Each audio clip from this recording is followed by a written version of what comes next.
I'd like to, certainly in the past, 2 days ago, the news of Nelson Mandela's transition into the non-physical certainly has made worldwide attention. Can you speak to us from his perspective now on freedom and equality now that he is no longer in his physical body? Everyone, yeah.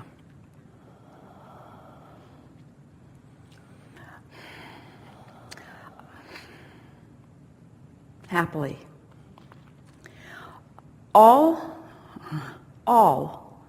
who exist in this human expression of life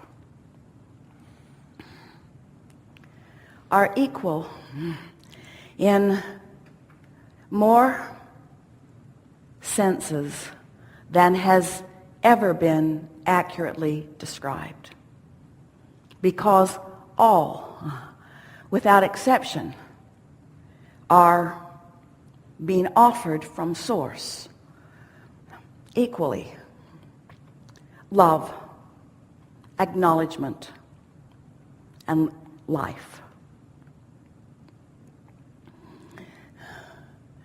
When, as individuals, you accept that you are equal in what's being offered, and you find a way to let it in, then and only then do you understand the equality that has always been there.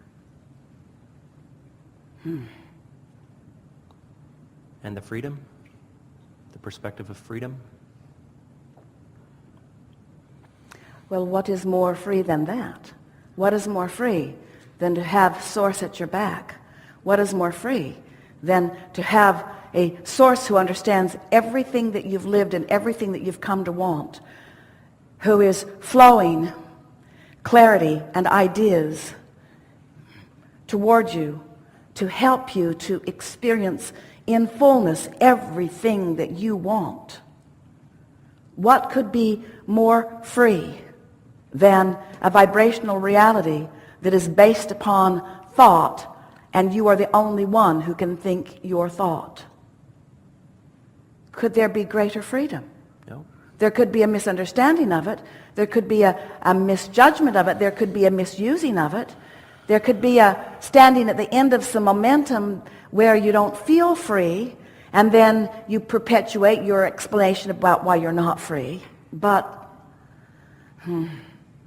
you are really going to like it when you make your transition into non-physical and take your first full breath of freedom. But we don't have to wait. You don't have to wait. But for many, that will be when they take their first breath, because they are determined to make someone else responsible for their freedom.